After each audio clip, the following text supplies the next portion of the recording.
Beauté Image TV. Babi Beauté Image TV.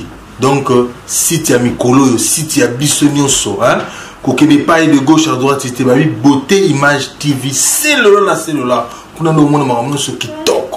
Hein, Kokendeo, Mangolo Koto, ma mini, ma maklapatarate. Beauté Image TV. Hein, Bisso va dévoiler son soba, ou le Bisso na Beauté Image TV. Toc. Salut très chers amis internautes, bienvenue dans votre site www.beautéimagetv.com. Balobi de Yémen, le meilleur de Paris, mon boss et que j'aime beaucoup. Mais veux le meilleur à toi mon boss, Balobi, Dieu merci beauté fait là mon patron, mon boss.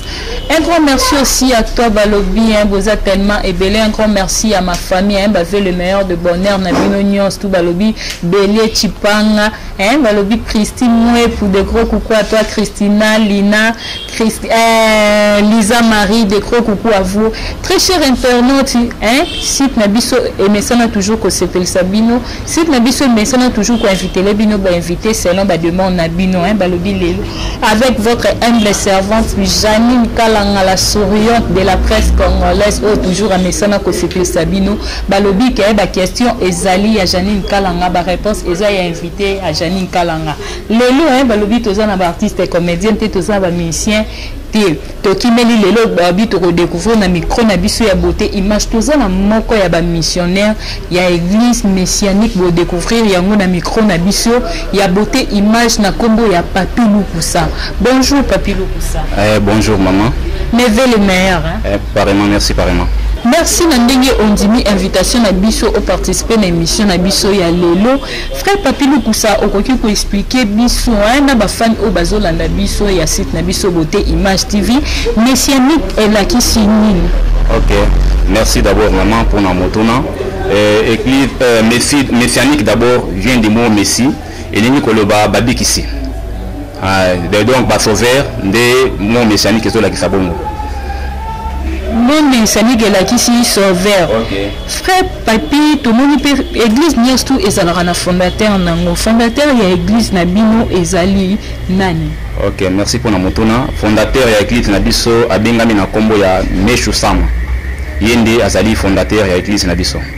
Yepe bo prière na ekara awa to ye aza na église côté mususu.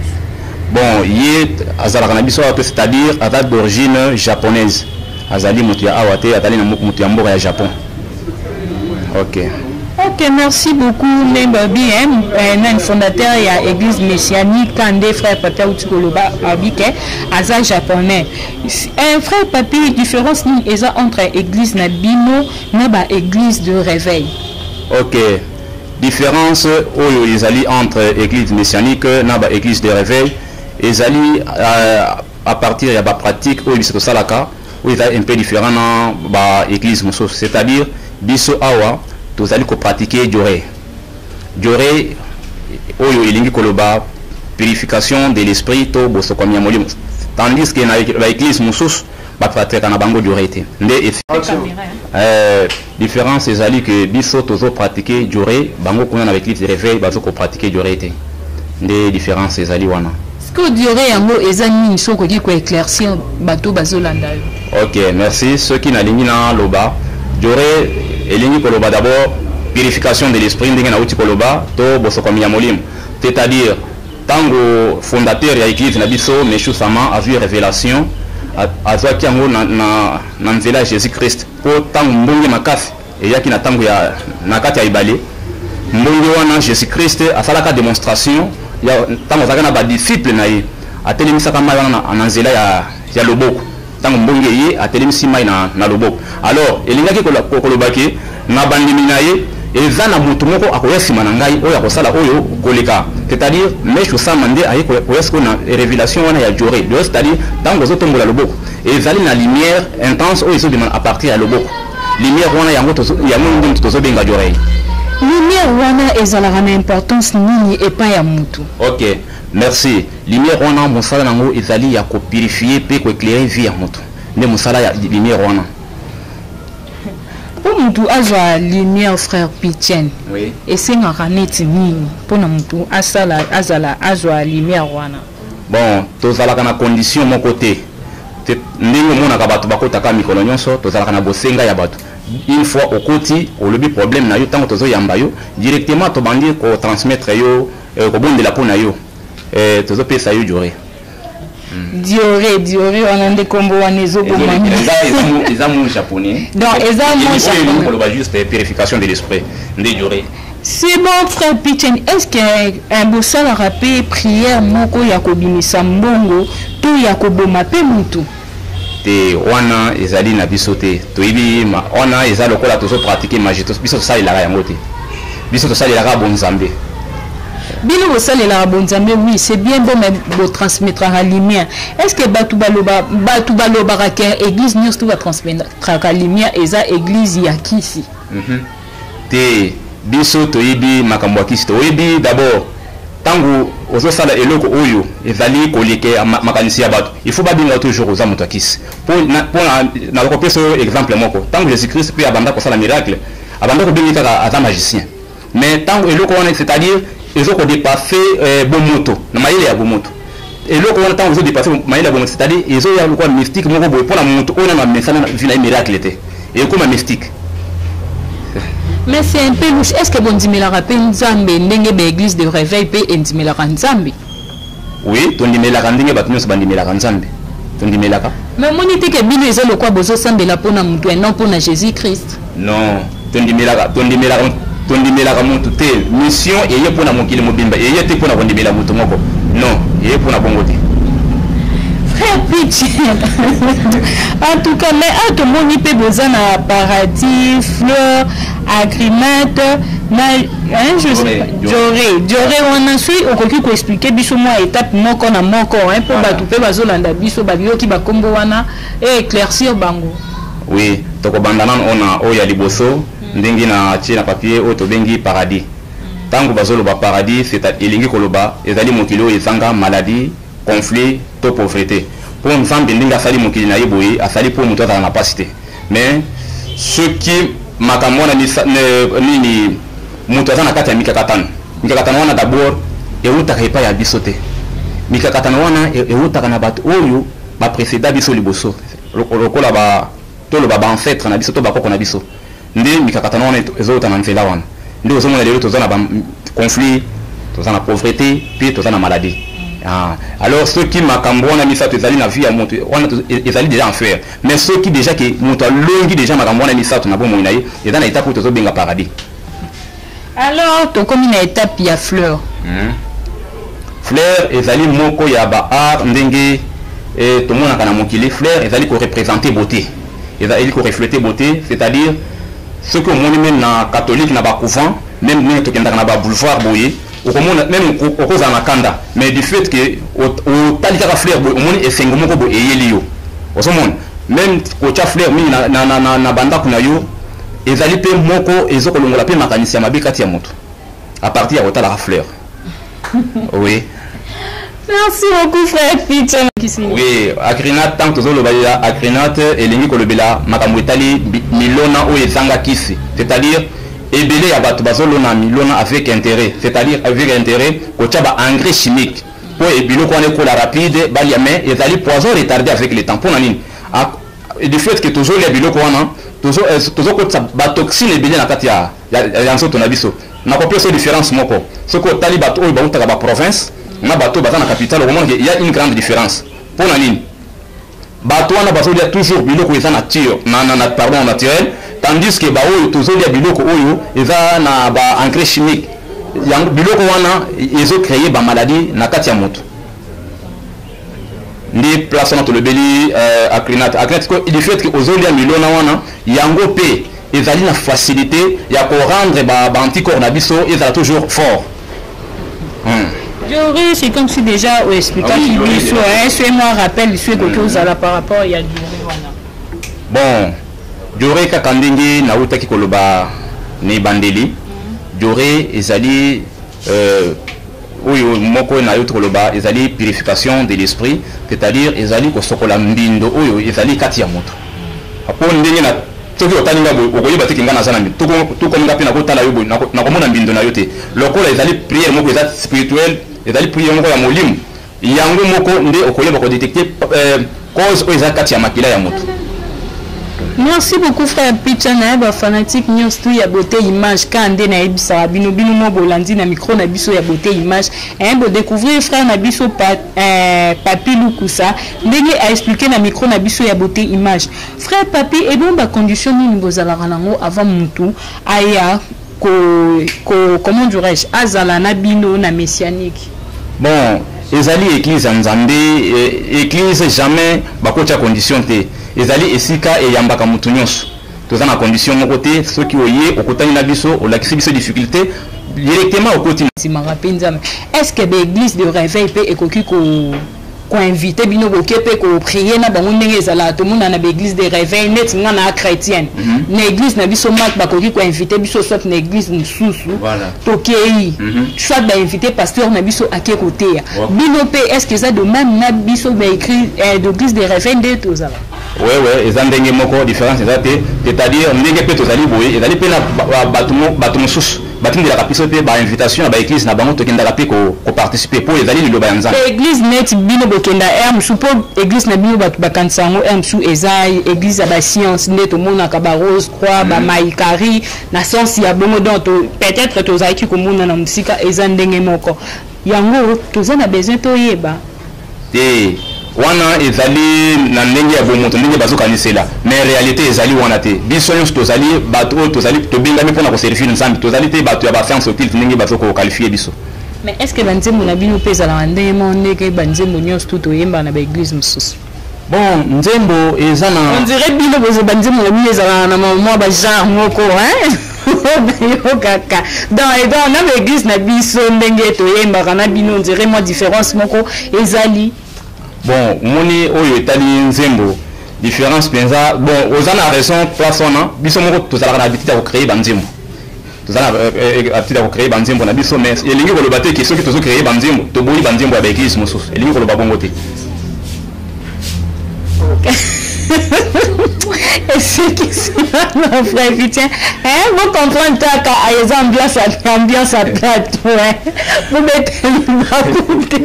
Frère Vitien, nous sommes là, et bien, quand nous avons un frère, Nabiso Moïse Bazali, donc basé délai, mission chrétien, il peut au coquille coïmbe la biso mon morceau, mon co, il y a une église Nabino, et un souper Nabino Bazala, un beau pot, et talent partout dans le monde, et dans mon test, c'est référé, maman, wana eza église na biso messianique.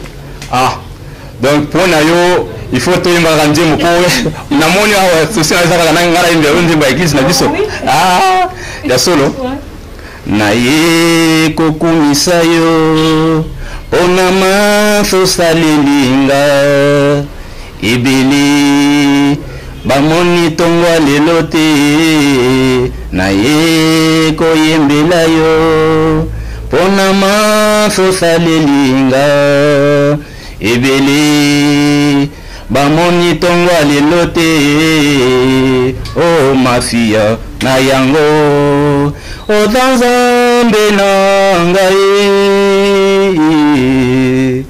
mosungi ya libota nanga kumama na yo meshusa moza mafia kumama na yo libela na ye kukumisa yo pona maso salilinga ebele bamoni tongwa lelo te o mafia na yango o nzambe na ngai mosungi ya libota nanga kumama na yo meshusa moza mafia mama na kate boto za elonga kumama na yo libela na yango o nzambe na ngai mosungi ya libota nanga kumama na yo libela tongo etani o nzambe na ngai nanga nakopesa yo nini pona biso saleli ngai nasuki wana. Merci beaucoup frère Pitch. Le monde m'a commandé à l'obaki yango au baloba kabino les abato ba science. Pourquoi? Yo ce que je me l'entends au quoi adorer mais comment je fais que ozo adorer mutu o azana maina makila lokola yo. Ah, merci mingi pona motuna na koyembela mesho sama pona nini? Pona oyo asali na bomo inanga na asali neti nini? Ah. Pour mutu apesa rapema eza nzambe siko ya asali neti nini? Ye déjà akuta yo mutu yo oyende ko adhérer na église na ye par après okoma ko adorer pourquoi? Motuna ezali malamu na koyebisa yo boyi po bato bayebaka te nzambe azali esprit ngana yo totikala komona nzambe te mais nzambe a fait manifestaka à travers moto lelo oyo nzambe ako révéler yo komo sala makambo ebele na kati ya mokili oyo lelo soki ngai na zwi délivrance na nzela na yo na zwi na délivrance na nzela na yo po na nga nzambe na nga na ministre wana ezali yo po na bikisami epai na yo yango wana na kozala toujours reconnaissant à travers yo na bolamu wana osayeli ngai nde na sens wana nazokomisa mpe mafia mesho sama. Ouais. Frère Pitch na kama. Mais frère Pitch ntoyoka ke messianique na bino eza na bakisi na zongi lisusu wana pourquoi pona ndeko na biso nani muchiribara. Auta ana messianique pa na bino alobani ni ke bino on dirait hein bokota penza na nini te. Bo fungola penza esprit te bo fungola penza spiritualité te on dirait bo suka na libanda c'est que source na ngomoko pe ezali oyo ozobo ya ko dévoiler batu bozoki maoka na nzela ya nzambe tandis que bino osambela na bino penza mbe ya solo te. Bon omoni nga na qualité na nga na mesani ko loba mabe ya mutu te atali na uta ko yitso bien ki ataki moko ya bande ko na biso to banda osambela na bango alongwa pembeni na biso akiko sala makambo na ye makambo wana nde akikota na basite azi découvrir ba mouvement spirituel ebele wana ezali sosi ya biso te wana bozo ke pa mushiri bara wana ezali pona ko sali réputation na biso na nzela makambo oyo azosala tene pas biso. Merci beaucoup frère Pitch to comme na biso ko chiter na émission na biso ya lelo to ebike to ziope à pied levé pour kilt na bino 16h elingi e banda frère Pitch siko pona olobike mutu pona yani ko adhérer na église na bino condition moko te ezali bo senga po to mona pe ba église monsieur comme pona mutaya et comment le quoi soli ba groupe ami na ebité moi boutique il faut mutu afuta mbongo to sani mena mona pe mutu avant aya na zongi no lisu moi mukie na sima ce mutu aye pona prier église na bino kaye moko eza na ekokodema zolanga kaye moko eza wana batu bayaka no il faut ba signer wana ba signer livre d'or otondeni ezali bien ndenge ozomona pe na misu na yo kaye wana ezali te tozo signer livre d'or ndenge lobi kaye ezali juste pour na koyeba effectif ya bato oyo bakotaka na journée ezali te ke livre d'or nde mosala ya kaye wana we bangisa mwa muke mutaye ka mbala moko pour biso toyebi na ba église na biso de rêve pour nga mona non chrétien ba église na biso de rêve soki mutaye wana eza msala ba protocolaire nde ba comptera nombre de personnes au ba une église mais nous mutu ye moko kaka ye pe ba charges na entrée ya porte église azokomaka eza na différence moko te omoni eza mingi koyeba na journée ndenge to yambelaka bato na église mokolo nyonso il faut toyeba na journée bato bakotaka combien nde ezali n'importance nde eloko ya moto ya toyeba effectif ya mokolo na mokolo bakotaka combien po okomona evariaka okomona jo mosusu baye ebele jo mosusu omoni baye moke nde tina akaye wana po koyeba na motu boye eza pasi. Maman frère Pitch to zongi moi mukie sima to ebi que so ineti pasteur alingi a délivrer mutu moko azana ba problème to na nini ba délivrer pasteur ko ba te bilo nyostu boya liboso fait moi bureau moko ezali mais bino vraiment na bat msu bat bazana kata kilt na bino botiki bat nakal bo bini libanda bo che deux chaises libanda liboko kaka bo liboko wana eloko nini ezalaka awa na kati na liboko wana botombola rabo je liboko yo tika bo pona libele frère Pitch. Merci beaucoup pour la motuna. Omoni ceux qui te tika bato mosusu na kati to yeko vanda libanda ezali pona ni moto ya kana ba charge na ba makambo na ye ezali ba secret ya moto jamais to ko vanda na moto wana na kati te pona ko banda ko loba moto abandi ko loba ba makambo ya sale moto na peut-être akoloba ki ngayo na zaka ndoki na banda oboma moto ou bien na zaki confession n'est pas bien ezala raka chaque jour pe en pleine kilt ba biloko na to yebi que pasteur azanet na journée ne moko abi que eza journée moko boya babenga ngoni sande gosa moi délivrance au passé soit na kirda au moni nation sabo mais bino chaque jour nzamba sala chaque fois so ngana yango kande na monaka mais c'est pour ça ma question belé quelque part et zali bien ndenge so wana ezali confession te osali moi confession moké wana ta ezaboy ce que moni tozo vanda mingi na bato libanda ndenge olobi tozo tombola loboko wana na uto olobi na bandeli boy mutu azana makambo na ye jamais tokoloba makambo wana na kati wana eza confession te tango yambi na mutu mukola liboso il faut yeba ayina ndenge nini eloko nini ememi na église tango obanda obeta lisolo na ye siko pona likambo etali confession okopesa ye mukolo wana so pe fier okomo juste tozovanda ata mopanzi wana to solo na ye abandi ko bimisa makambo oya sala na bomo ina ye elingi koloba te que chaque jour tovanda kaka pona ko salisa bato confession eza bongo te. Merci beaucoup, frère Pitchen, très cher internaute, quand on a la cabine, on est presque à la fin et à l'émission Nabiso. Frère Pitchen, moi, mot de la fin pour l'émission Nabiso et à l'élo. Au PCP Batou, au bazan a besoin de Koyako, Sanganana, Bino, adresse, moi, contact, mais à l'arabien, toi, à peine à la période à la fête pour nous, janvier, silité. Tout comme la souka émission Nabiso, moi, mot de la fin pour l'émission et à l'élo. Et là, on y peut, aux alènes a besoin de poser aux questions, tout nioté. Okoki koloba opesi numéro ya contact kolobi pe na bato bakoki koya kosangana bino opesi adresse opesi pe mwa bambote et ça la bien taka to na période ba fête pona ngai liloba ya suka na kosenga na mokili mobimba ba oyi bazana ba difficulté baluka nzambe ya solo pona ko bikisama omoni to sambeli mingi bipai na bipai ba solution ba personne pe bando mona na te baoyo nyonso bakozala tembe bisika bazali baoyo baomela ba difficulté ba maladie makambo ebele na ndenge baya kokutana na biso na église messianique bakozwa solution na ba problème na bango et puis na ko profiter na pesa adresse na biso tozali na commune ya Kinshasa sur avenue Lualaba numéro 154 direction province nde esika biso tozali numéro ya contact ezali 085 16 00 351 plus 243 plus 243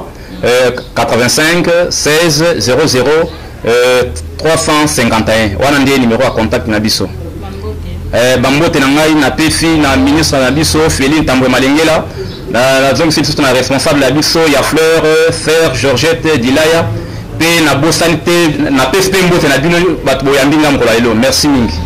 Merci beaucoup frère Pitchen, très cher internaute quand na ese bino ke to comme na suka émission na biso bino mo bolandi te ba éclaircir biso ba messianique ezala nango rose croité ezanango nini église à Maïkari te bo banga na bino te eza église lokwa ba église nyonso wana selon frère Papi beaucoup sandenge a expliqué biso na micro na biso ya beauté image. Très cher internaute, nous avons commune souka kande na la carabine à chaque fois. Votre humble servante, ou à Messana toujours qu'on s'appelle Sabino, ou Kobarapeka toujours qu'on s'appelle Sabino, Babi Janine Kalanga, la souriante de la presse congolaise. Moi, vous allez un grand thé à remercier Oyanga Babi, toi, na moment la fête, et puis ça joue à thé, Kokodema. Un grand merci à toi, pasteur Padou Petit, bon séjour à Belgique, pasteur Padou Petit, Bambote Noé Sikozali. Un grand merci aussi à toi, Babi Kumu à Papa Moté ma mère rêvée. Un grand merci à toi Balobi Jonathan Ngana. Un grand merci aussi à toi Balobi Amélia Luzolo Mitterrand Kosi Bambote Noé Belé Sikozali Rachou Pandaski et Sikozali Bambote Noé Belé. Un grand merci aussi à toi Balobi Caroline Mbengo. Un grand nabosani pété ma bébé Djema un pesa ma bébé Djema Bambote Noé Belé. Namoni pe Gabi Pantu. Un grand merci aussi à toi Gabi Pantu. Un grand merci à toi Balobi Olivier Bouka Salozongo Oumelu. Un grand merci aussi à toi Balobi Yannick Mochoa depuis Feyland Bambote Noé Sikozali na Bossani Pété Balobi Anderson et Bogos merci Belé Talaka Rayo. Un grand merci aussi Balobi page Facebook et Aka Moko page Facebook bo aimé page wana bozala de cité Balobi Paparazzi News bo s'abonner ebele. Namoni Fer Rouge, ma copine chérie de longue date, babi Nathalie Loco, maman ya mwana française, ba gros coucou na esiko zali. Un grand merci à l'équipe technique émission lelo c'est que c'est possible so bopé ça merci ebele hein ba lobby na le meilleur de kin na linga ko benga mingi le meilleur de kin ba lobby hein talara ayi alinga boya sepela le meilleur de kin ba lobby e koko de ma ba lobby caméraman moko Montréal moko ya swag ya fashion donc rien à commenter rien à dire ba lobby nulle part ailleurs quand on a beauté image TV na kosuka lisusu na bien na linga vraiment couper c'est un botte mingi et tala kaka yesan ye ma plein tala na manende bo découvrir ba Janine Kalanga la souriante ba Laetitia Kouya ba lobi la métisse noire ba bi Rabi Mavinga ba gros coucou na bino ebele ba bi équipe technique bomba ba lobi beauté image boa ebele na lela bino ya trop beau melin to écouter na prochain numéro bye.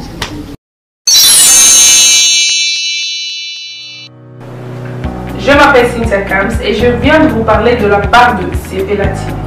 Sepela TV est un décodeur, il y a un mboka, partout vous avez des Congolais de la diaspora, au sommet Sepela TV. Et ça ma chaîne Nia Congo, P.A. Congolais. Que ce soit RTGA, que ce soit RTNC, que ce soit P1 TV, aussi Bundes Images, Genesis, Press Play. Donc ma chaîne est appelée, il y a des Congolais, P.A. Congo. Batebele babenga biso du nord au sud, de l'est à l'ouest, babenga biso babenga zone sa promotion na ya 115 livres et 6 mois d'abonnement gratuit. To vandi, to bime zeki ka promotion. Vous savez quoi, tellement de clientèle et puis souci à ces plats TV et ça pour ça va client na bango babino to zongela promotion à 115 livres et 6 mois d'abonnement gratuit. Cette fois-ci, juste pour vous dire que donc le stock vraiment est belleté, mais ça va limité, c'est vraiment limité.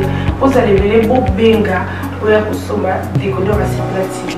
Bah maman, et si on a vu nos pays pour la filmer, que ça sort en ligne là en français et en anglais. Bah film à Nigeria, il y a des Congolais, des Africains vraiment comme ça les ans bah papa, tout cas si binopé, tout télébino, chaîne il y a sport na kati donc football 24 heures sur 24.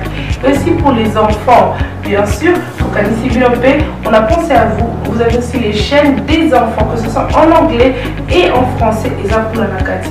Donc toute la famille de partout, n'importe quelle génération, bon c'est pour la kati et aussi gospel, évangile 24 heures sur 7.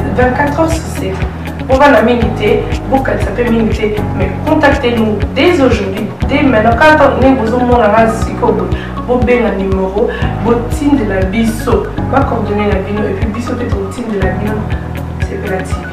Donc qu'est-ce qu'on fait? Acheter Sepela TV.